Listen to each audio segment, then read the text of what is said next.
Hey everybody, ready to become a Crosscut Saw Operator? We're doing a deep dive today to help you prepare for your interview. Using some great resources from RoleCatcher. Yeah, their career and interview guides are fantastic. Yeah. We're going to go way beyond like the basic tips that you see everywhere. Exactly. Give you like a real edge in your interview. We're going to help you stand out from the crowd. Yeah, and this job is really cool. Oh, yeah.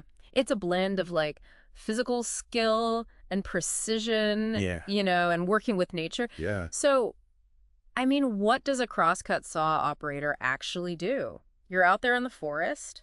Yeah. You're assessing trees. You're deciding which ones need to be felled. Right. You're thinking about safety. You're thinking about the environment. Yeah. And then you're using this powerful saw to bring those trees down. Yeah.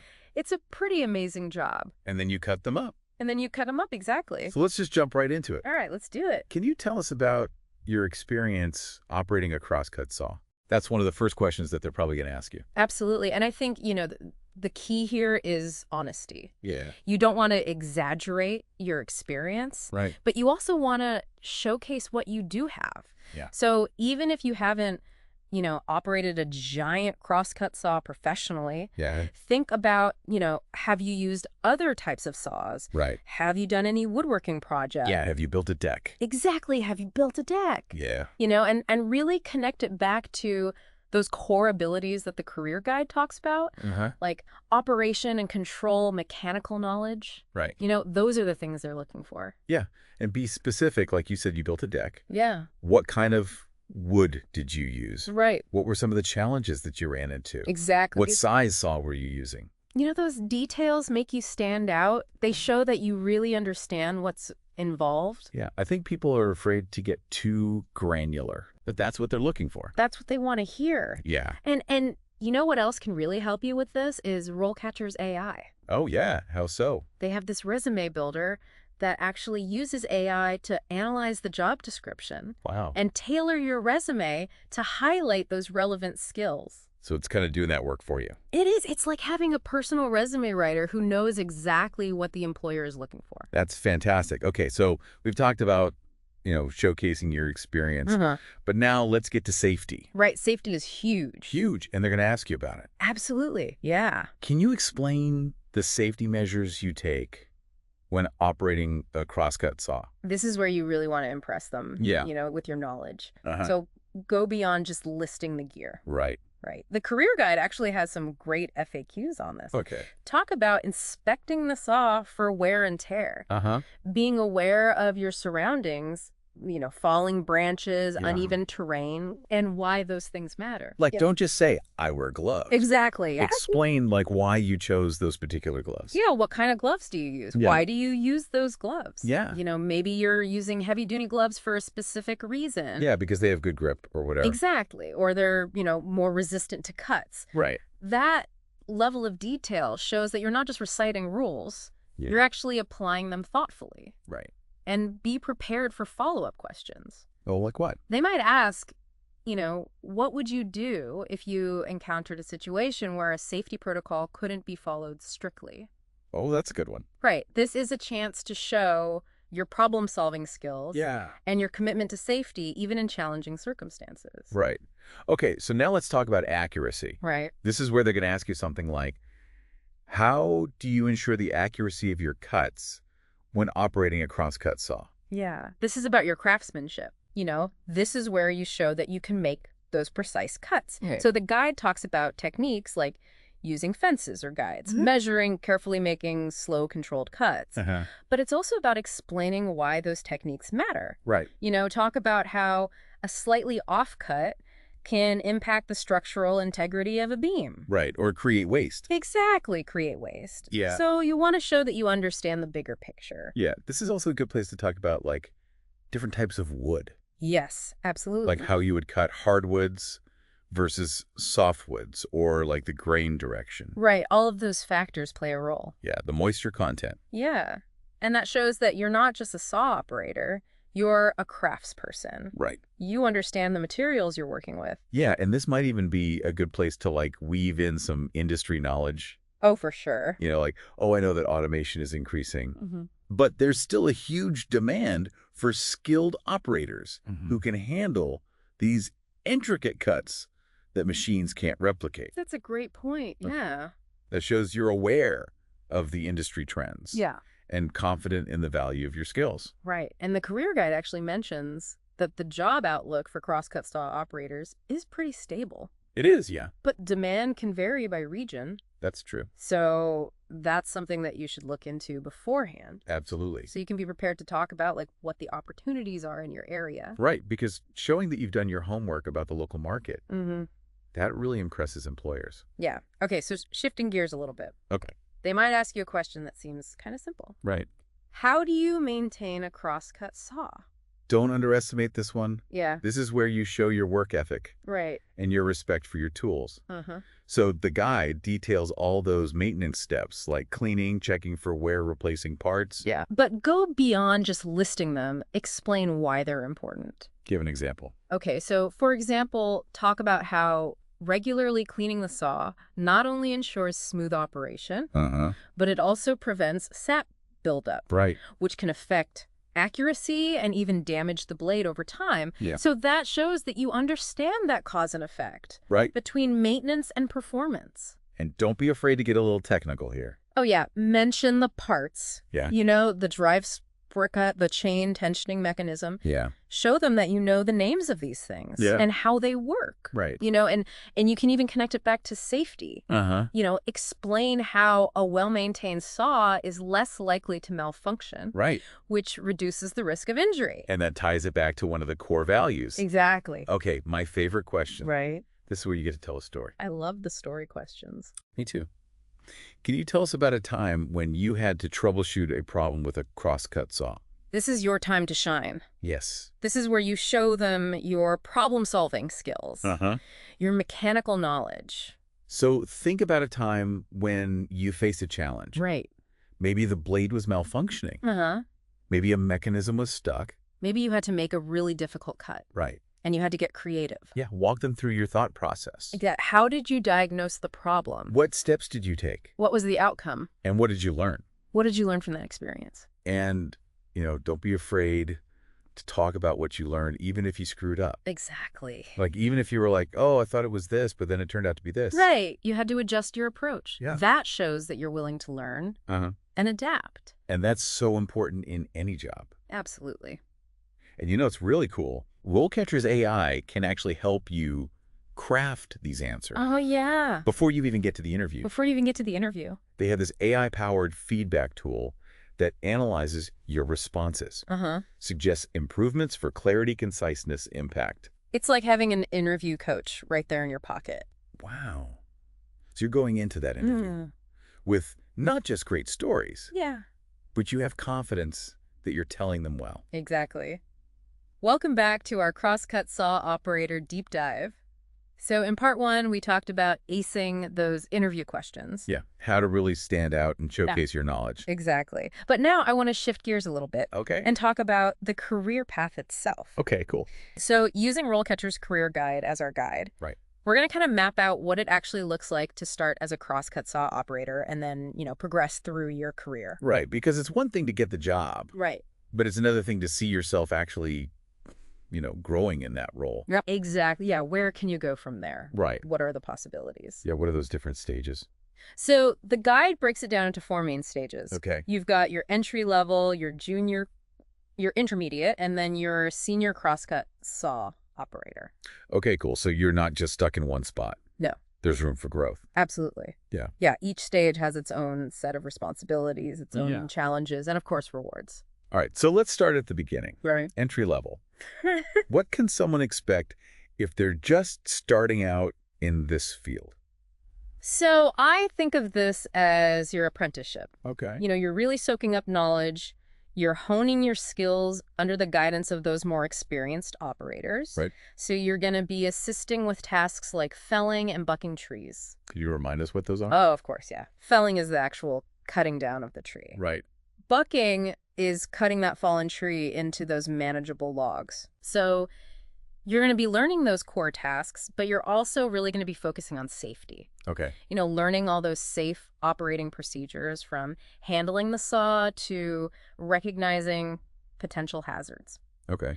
You'll also be assisting with things like limb removal equipment maintenance, getting a feel for all the different aspects of the job. So lots of hands-on learning. Lots of hands-on learning, yeah. And the guide actually has this example profile of someone at this entry-level stage. Yes, which is really helpful. Oh, it is. It kind of helps you see, the theory in action. Yeah. So this example talks about this person who's, shadowing those senior operators, becoming proficient in those safety protocols, and even starting to work on certifications. Oh, like what kind of certification? Like a chainsaw level 1 certification, Right. something like that. So even at the entry level, you should be thinking about those certifications. Yeah, it shows initiative. Okay. It shows that you're dedicated to professional development. Cool. Okay, so you've kind of put in your time at the entry level. Right.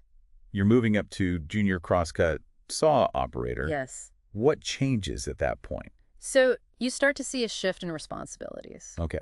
You're going to be operating the saw more independently now. Okay, so more responsibility. More responsibility, yeah. Okay. You're going to be putting all those safe and efficient techniques that you've been practicing, you're going to put them into action. Right. You'll also be tasked with things like assessing tree conditions. Oh, okay. Identifying potential hazards. Like what? That tree leaning precariously. Yeah. Mm-hmm. Does it have any dead branches that could fall? Okay. And you'll even start collaborating with the senior operators on planning those felling operations. So it's less about just following instructions. Right. And more about using your own judgment. Exactly. Yeah. And again, the guide has an example profile for this stage. They do, yeah. And it really highlights that shift. Yeah, so this example talks about how this person has really honed their felling and bucking skills. Okay. They're highly proficient in those safety assessments. Mm-hmm. And they hold certifications like Chainsaw Level 2. Okay, moving up. Moving up. So they're really taking more ownership. Yeah. Contributing more to the team. Absolutely, yeah. And I imagine communication and collaboration are becoming even more important at this stage. Absolutely. The guide really emphasizes that. Okay. Junior operators are actively involved in that planning and strategizing of those operations. Okay. Working closely with those senior team members to make sure everything's done safely and efficiently. Okay, cool. Let's move up to intermediate crosscut saw operator. All right. What's new there? So at this stage, leadership really takes center stage. Okay. You're not just responsible for your own work anymore. Mm-hmm. You're actually leading teams of operators. Wow. You're providing guidance, you're mentoring, you're overseeing that equipment maintenance. Yeah. And you're even collaborating with forestry professionals to really optimize those harvesting operations. So you're not just thinking about your little piece of the puzzle. No, you're thinking about the big picture. You're thinking about the whole thing. Exactly. Okay. And the example profile at this stage really reflects that. Okay. This example talks about how this person is demonstrating those leadership skills. They're providing mentorship to those less experienced operators. Right. They're conducting equipment inspections. They're even performing minor repairs. Oh, okay. And they're really applying their comprehensive knowledge of tree species and lumber processing techniques. So it's like they've gone from just being a skilled operator to now being a leader. A leader, a mentor, a problem solver. Yeah. It's really impressive. And the certifications are really stepping up here too. Yeah, this example actually holds a Chainsaw Level 3 certification. Okay. And they're also a certified forest operations manager. So that really highlights the importance of continuing education in this field. Yeah. To reach those higher levels, you need to constantly be expanding your knowledge base. Okay. So the top of the ladder, senior crosscut saw operator. Yes, the top of the ladder. What does it take to get there? So at this level, you're not just an expert operator. You are a strategic leader. Okay. The guide describes someone who is overseeing all those sawing operations, Right. developing and implementing those harvesting strategies, Right. managing and training operators at all levels, and really making sure that everything is compliant with those safety and environmental standards. So you're running the whole show at this point. You are running the show. Wow. You are responsible for that big picture planning, execution, training, safety. The whole thing. The whole thing. And the example profile is pretty amazing at this stage. It is. It's inspiring. Yeah. This person talks about overseeing and coordinating all sawing operations, developing those efficient and sustainable harvesting strategies, minimizing that environmental impact, mentoring operators at all levels, and making sure they're compliant with all those industry regulations. They've gone from handling a saw to managing an entire ecosystem. Exactly. Yeah. Wow. It's really impressive. And the certifications here, Chainsaw Level 4. Chainsaw Level 4 Certified Arborist. Wow. I mean, it takes years of experience, dedication, and a real passion for the craft to reach this level. Now, I know the guide focuses on these 4 main stages. Right. But it also mentions that some operators might choose to specialize in certain areas. Yes. Like sawmill operations or forest management. Exactly, yeah. So it's not like a one-size-fits-all kind of thing. It's not a linear path. You can really tailor your skills to these specific niches. Exactly. And the guide actually gives examples of 2 of those niches, sawmill operations and forest management. Yes, it does. So let's dive into those a little bit more. So sawmill operations. Yeah, you're at the sawmill. Logs are coming in, they're getting processed into lumber. Right. Your expertise in manual cutting would be super valuable there. Absolutely. Yeah, for those tasks that require that high level of precision and finesse. Right. You know, you might be working on specialty cuts for custom orders. Right. You might be restoring antique lumber. Yep. You know, something like that where you really need that delicate touch. And then forest management that takes you out into the forest itself. Yes, out into the forest, working alongside foresters. Right. To selectively harvest trees, making sure that you're doing it in a way that ensures the long-term health and sustainability of the forest. So it's not just about taking down trees. No. It's about managing the forest as a whole. Exactly. Yeah. Your understanding of tree stability. Yeah. Those safe cutting techniques are going to be crucial in that role. Yeah. You might be involved in clearing underbrush for fire prevention. Okay. You know, creating trails and access points in a way that really minimizes that environmental impact. Right. So you're combining your practical skills with a deep respect for nature. So it sounds like there's a lot of room for specialization. There is, yeah. And those are just 2 examples. Exactly, yeah. There's probably tons more out there. There are, yeah. Think about historical restoration projects. Oh, yeah. You know, where you're using your skills to preserve and repair those wooden structures from the past. Yep. Or custom furniture making, you know, where you're using your knowledge of wood types and joinery to create those one-of-a-kind pieces. Or you could teach. You could teach, exactly. You could be an instructor. Pass on your knowledge to the next generation of operators. Right. So as you're preparing for this interview, as you're kind of envisioning your future in this field, I want you to ask yourself, what kind of crosscut saw operator do I want to be? A good question. It is, yeah. It's not enough to just want the job. No. You have to imagine yourself in that role in the future. What skills do you want to master? What kind of impact do you want to have? What are you passionate about? What are you passionate about? And the guide actually talks about showcasing your capabilities. Right. And it encourages you to think beyond just your resume. Right. Maybe you create a portfolio of projects that really highlight your skills. That's a good idea. Yeah. It gives potential employers a sense of your expertise. Exactly. So as you go into that interview, remember, it's not just about answering their questions. No. It's about showing them who you are, what you're capable of, and what you want to do. Exactly. Welcome back for the final part of our Crosscut Saw Operator Deep Dive. We've talked about interview questions. We've talked about the career path. We even talked about AI and RoleCatcher. Yeah, how it can help you with your job search. Exactly. But now I want to talk about something that I think is really exciting. Okay. Specialization. Okay, so we're going beyond just, moving up the ladder. Right. We're talking about really finding your niche. Exactly. And the guide emphasizes that specialization is a key area for growth and impact. And it makes sense, right?